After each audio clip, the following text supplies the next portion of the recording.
나쁘게 살아도 잘 사는 사람들, 정직한 나만 손해보는 걸까요?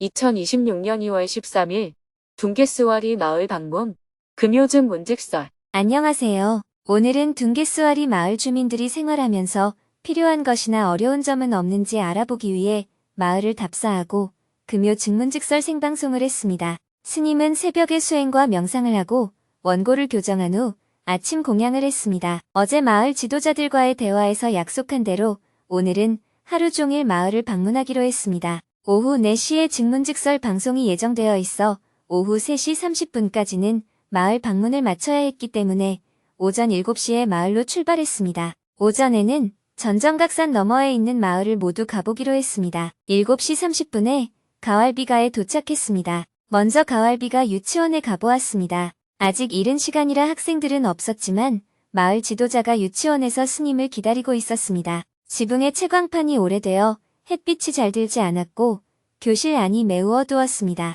유치원 지붕을 갈아야겠네요. 마을 하수로를 보러 갑시다.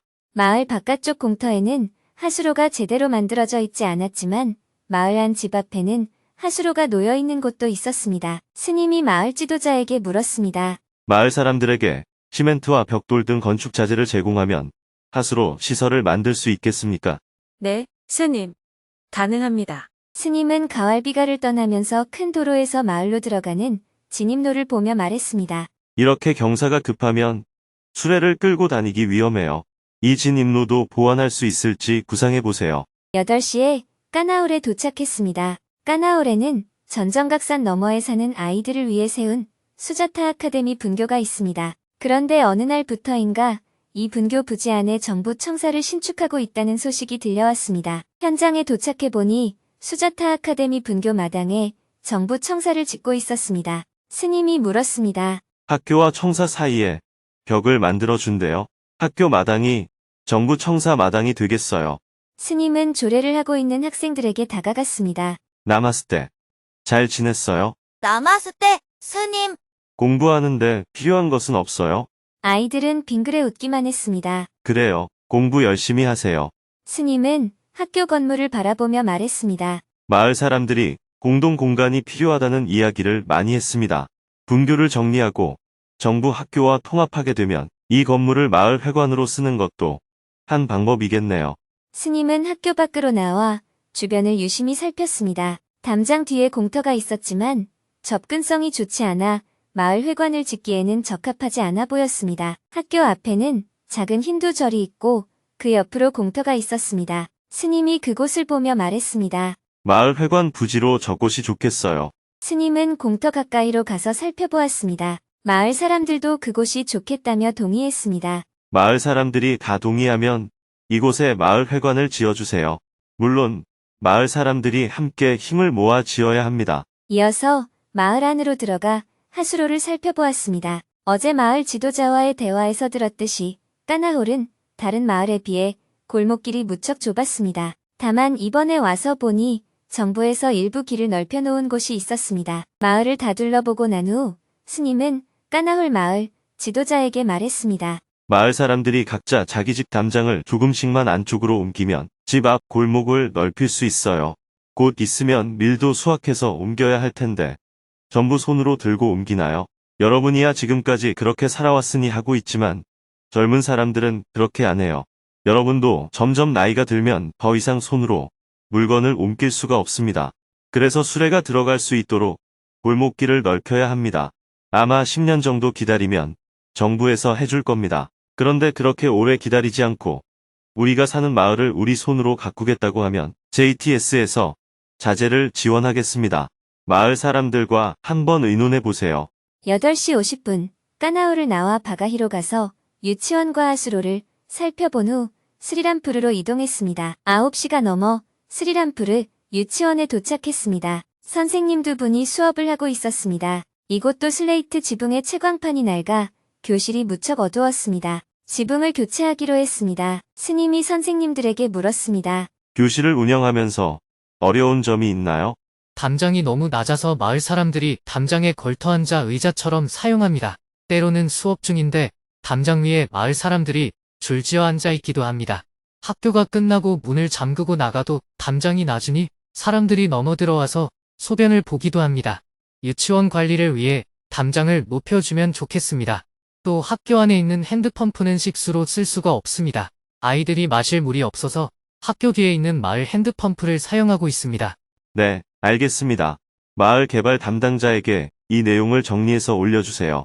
스님은 선생님들의 의견을 경청한 후 스리람푸르를 나왔습니다. 유채꽃이 흐드러지게 핀 길을 지나 9시 20분에 자르아리 유치원에 도착했습니다. 자르아리 유치원은 건물 벽에 금이 심하게 가 있었습니다. 건물을 증축하면서 기존 건물과의 연결 부위가 부실하여 생긴 것이었습니다. 스님은 구조를 살펴본 후 마을 개발 담당 스텝인 3분임에게 전문가와 함께 유치원을 점검하고 보수해달라고 요청했습니다. 자르아리도 하수로가 제대로 갖춰져 있지 않았습니다. 공용 핸드펌프에서 빨래하고 설거지한 물이 그대로 밭으로 흘러가거나 공터에 고여 있었고 고인물 때문에 날파리가 많았습니다. 스님은 자르아리 마을 지도자에게 말했습니다. 하수로를 놓되 밭을 지나지 않도록 해야 합니다.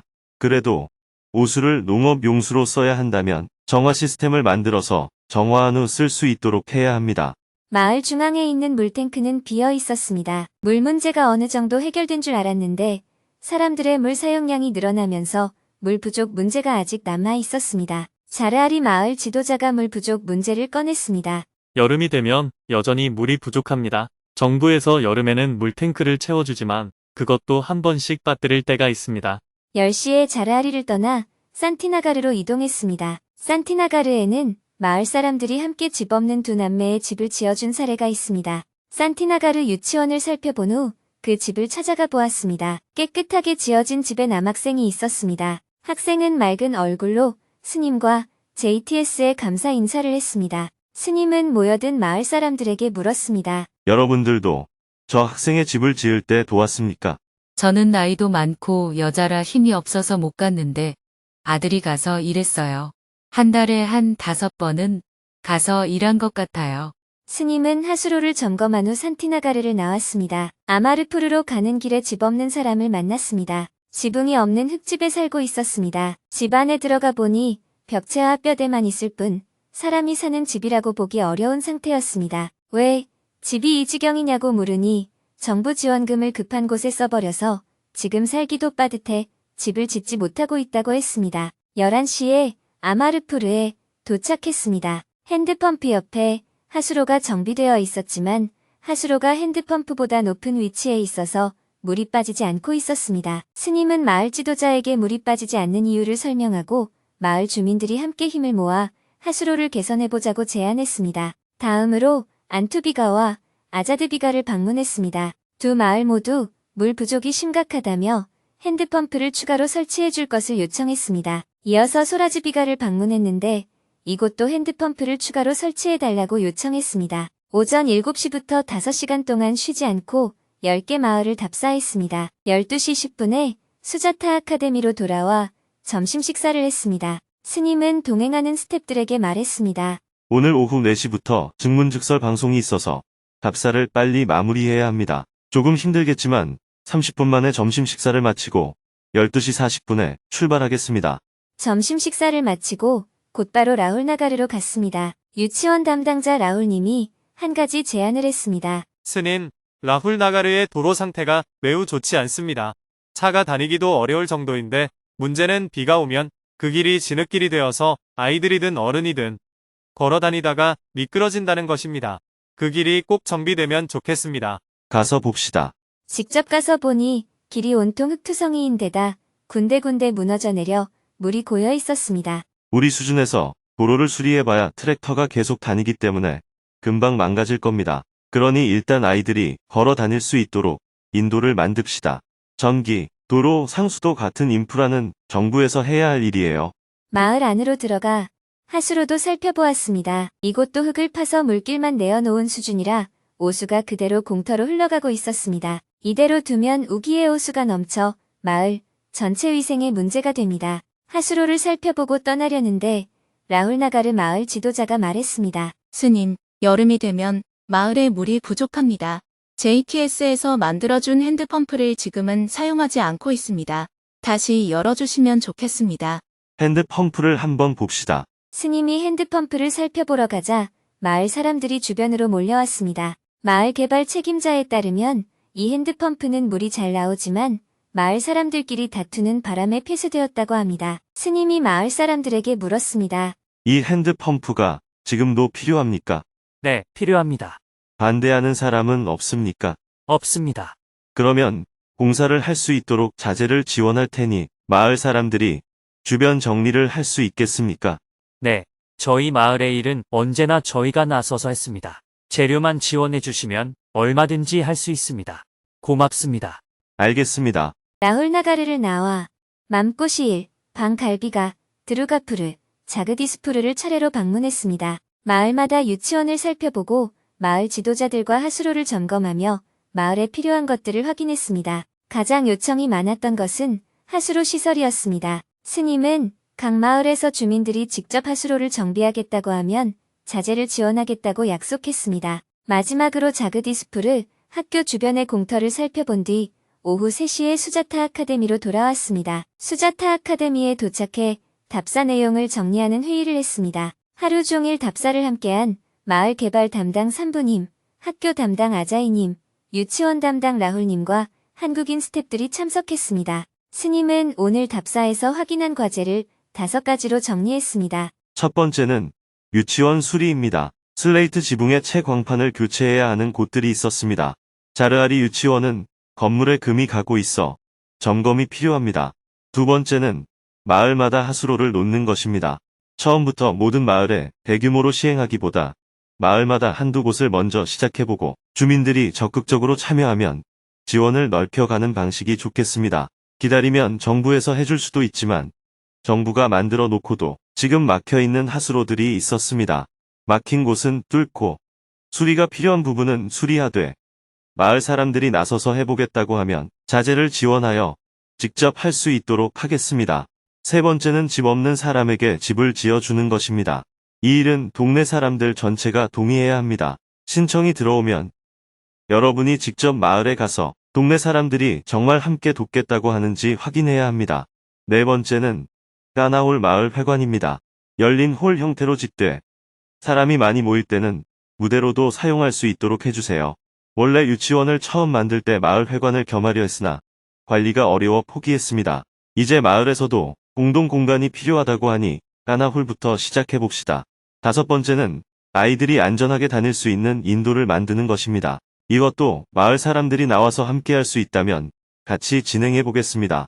이런 사업들을 진행하려면 순서가 있습니다. 먼저 각 마을에서 우리 마을에는 이런 것이 필요하다는 신청서를 받으세요. 그 다음 현장에 직접 나가서 실제로 필요한 사항인지 확인하고 주민들이 참여할 의지가 있는지 살피세요. 마지막으로 필요한 재료와 예산을 책정해서 제출해주세요. 이 순서대로 하려면 아마 일이 꽤 많을 거예요. 스님은 웃으며 마무리했습니다. 오늘 답사 다니느라 모두 고생 많았어요. 내일은 소풍 일정이 있지요. 내일도 일찍 출발할 예정이니까 오늘은 일찍 들어가서 푹 쉬세요. 회의를 마치니 오후 3시 30분이었습니다. 스님은 서둘러 준비를 하고 4시에 증문즉설 방송을 시작했습니다. 유튜브 생방송에는 2,900여 명이 접속한 가운데 스님이 인사말을 했습니다. 저는 지금 부처님께서 깨달음을 얻으신 보드가야에 있는 수자타 아카데미에 와 있습니다.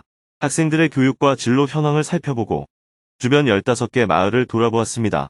주민들의 생활은 어떤지, 거주 환경은 어떤지, 마을에 어떤 것들이 필요한지 둘러보고 마을 사람들의 요청도 들었습니다. 뉴스를 보니 설 연휴가 시작되고 밝은 얼굴로 고향으로 가는 사람들의 모습을 볼 수 있었습니다. 저는 아직은 인도에서 몇 가지 일을 더 마쳐야 할 것 같아서 설이 지나고 한국으로 돌아갈 예정입니다.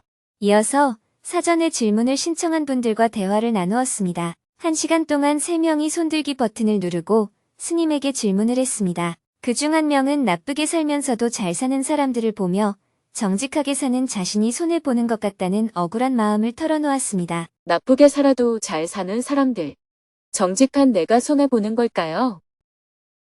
저는 많은 사람을 알고 지내는데요. 좋은 분들도 많지만 너무 나쁘게 사는 사람들도 적지 않게 봅니다. 재산을 숨긴 채 차상위 계층 지원금을 받으면서 고급차를 타고 명품을 사는 사람, 부모가 악덕 사채업으로 번 돈을 자식들이 아무렇지 않게 누리는 모습도 봤습니다. 그럴 때마다 종교에서 말하는 악행을 저지르면 벌을 받는다는 말이 과연 맞는지 의문이 듭니다. 오히려 선하게 사는 사람일수록 더 힘들게 사는 것처럼 보일 때도 있습니다. 저도 양육비를 제대로 받지 못한 채 아이들을 키우면서 꼬박꼬박 세금을 내며 살아왔기에 더 억울합니다. 악행을 저지른 사람이 벌을 받는다면 그것은 대체 언제 어떤 방식으로 이루어지는 걸까요? 또 뒤늦게 참여하고 착하게 살겠다고 마음먹으면 이전에 저지른 죄는 사라지는 건가요? 하신 말씀 모두 맞는 이야기입니다. 그런데 한 가지는 다시 생각해봤으면 좋겠어요. 악행을 저지른 사람들이 행복하게 산다는 말은 확실하지 않습니다. 겉으로 보기에 좋은 옷 입고 좋은 차 타니까 행복할 것 같지만 그렇게 못되게 사는 사람들이 정말 행복한지는 알 수 없어요. 제가 하나 물어볼게요. 물고기를 잡는 어부가 있습니다. 착한 어부가 고기를 많이 잡을까요? 나쁜 어부가 고기를 많이 잡을까요? 나쁜 사람이 더 많이 잡을 것 같습니다. 고기를 많이 잡느냐 적게 잡느냐는 그 사람이 착한가 나쁜가 하는 도덕적 기준이 아니라 고기가 많이 모이는 곳을 아는지, 좋은 어망이나 배를 가지고 있는지, 경험이 풍부한지와 같은 기술적인 문제가 결정합니다. 그 어부가 전날 어려운 사람을 도왔는지, 누군가에게 거짓말을 했는지는 고기잡이에 아무 영향을 주지 않아요. 그렇게 생각하니 이해가 됩니다. 그런데 질문자는 지금 저 사람은 비윤리적인데 왜 잘 삽니까? 저는 윤리적인데 왜 어렵게 삽니까? 라고 묻고 있어요. 연관이 없는 것을 연결시키고 있는 겁니다. 착하고 나쁜 것은 존경받거나 비난받는 것과 관계가 있지, 돈을 많이 벌거나 적게 버는 것과는 직접적인 관계가 없습니다. 돈을 버는 것은 기술적인 문제예요. 착한 사람이 기술도 있으면 칭찬도 받고 경제적 여유도 있을 겁니다. 착한데 기술이 없으면 착하지만 가난한 사람이 되고요. 나쁜 사람인데 기술이 있으면 비난받으면서도 경제적으로 부유할 수 있어요. 착하게 살면 잘 산다는 것은 칭찬받고 비난받지 않고 산다는 뜻이지, 경제적으로 잘 산다는 얘기가 아닙니다. 일제강점기를 생각해보세요. 친일한 사람들은 경제적으로 잘 살았지만 국민들로부터 비난을 받았습니다.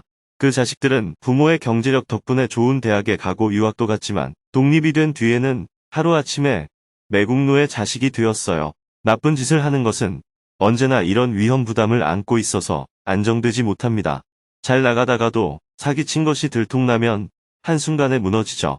반면 바르고 정직하게 사는 사람에게는 사고가 아닌 이상 이런 일이 일어나지 않습니다. 착하게 사는 것이 반드시 돈을 많이 번다는 뜻은 아니지만 삶의 위험 부담을 훨씬 줄여줍니다. 그래서 착하게 살라고 가르치는 거예요. 무슨 말씀인지 알겠습니다. 그런데 차상위 계층 혜택으로 대학에 합격하는 경우처럼 자식들은 부모의 잘못을 모른 채 그 혜택을 누리잖아요. 그리고 참회 기도를 하면 정말 업장 소멸이 되는 건지도 궁금합니다. 그 자식은 아버지가 나쁜 사람인지 몰라요. 일제강점기에 친일파의 자식이 자기 아버지가 매국노인 줄 모르듯이요. 그건 독립이 되어야 사기가 들통이 나야 알 수 있습니다. 지금 질문자는 독립이 되기 전에 친일파 자식을 보면서 억울해하는 것과 같아요. 그리고 우리 사회에 부정의하고 불평등한 요소가 있는 건 사실입니다. 그러나 현실적으로 어떤 세상에도 절대적 평등은 없어요. 조선시대나 1950에서 70년대와 지금을 비교하면 많이 개선되었다고 할 수 있습니다. 아직 남아있는 비리는 앞으로 개선해 나가야 할 부분입니다. 질문자의 억울한 심정은 충분히 이해가 됩니다. 다만 내가 착하게 사는 이유는 내가 행복하기 위해서이지 돈을 많이 벌거나 혜택을 받기 위해서가 아닙니다. 나쁘게 사는 것과 착하게 사는 것 중 어느 쪽이 내 양심에 맞는가라는 관점을 갖는 게 좋겠어요. 그리고 참회 기도를 하면 죄가 없어진다는 말의 핵심은 죄가 사라진다는 데 있는 게 아닙니다. 잘못을 저지른 사람에게 지금부터라도 착하게 살면 된다는 희망을 주기 위한 것이에요. 만약 죄는 절대 없어지지 않는다고 하면 이미 지은 죄가 많은데 이제 와서 착하게 산들 무슨 소용이 있겠나라고 포기해버릴 테니까요. 젊어서 잘못했더라도 늦게라도 깨달아서 착하게 사는 게 끝까지 나쁘게 사는 것보다 낫잖아요. 그런데 질문자에게는 약간 복수심 같은 게 있는 것 같아요. 나쁜 짓 한 사람은 벌 받아야 속이 시원하다는 마음이요. 이건 징벌적인 관점입니다. 잘못을 하나하나 따져서 처벌과 보상을 한다면 내가 잘했다고 장담할 수 있는 게 뭐가 있을까요? 우리는 온갖 못된 마음을 먹기 때문에 그런 기준으로 따지면 구제받을 사람이 아무도 없어요. 관세음 보살이 우리의 잘못을 따지지 않고 그저 불쌍히 여겨 구제해주는 것. 이것을 대자대비라고 합니다. 스님 말씀을 들으면서 잘못을 저지르는 사람들이 벌받기를 바라는 마음을 내려놓지 못했던 제가 아직 많이 부족하다는 걸 알았습니다. 경전을 여러 번 읽었지만 일상 속 실천에서는 부족했구나 싶습니다. 내가 징벌적인 관점이 있었구나. 옳고 그름을 따지는 분별심이 있었구나 하고 자각한 것만 해도 큰 공부를 한 겁니다. 그걸 부끄럽게 여기지는 마세요. 경전을 읽는 것이 필요 없는 건 아니에요. 다만 읽는 것으로 끝나면 안 되고 거기에 있는 가르침과 지혜를 조금이라도 닮아가려는 실천이 필요합니다. 계속해서 질문들이 이어졌습니다. 제가 만약 누군가에게 도움을 주지도 받지도 못하는 고립된 상황이라면 수행을 하기보다는 밖으로 나가서 사람을 만나는 노력을 먼저 해야 할까요? 명상을 시작하고 더 나은 인격으로 성장하고 있다고 느꼈습니다. 그런데 요즘은 내가 정신승리라는 이름으로 그냥 위로를 하고 있는 것이 아닌가 의심이 듭니다. 대화를 마치고 나니 1시간이 금방 지나갔습니다. 현지 인터넷 사정이 좋지 않아 중간에 연결이 끊기기도 했지만 무사히 대화를 마칠 수 있었습니다. 방송을 마친 후 스님은 보광 법사님과 내일 인도 JTS 활동가 소풍 일정을 논의했습니다. 5시 30분에 저녁 공양을 하고 원고를 교정한 후 하루를 마무리했습니다. 내일은 인도 JTS 스태프들과 함께 라즈기르로 소풍을 갈 예정입니다.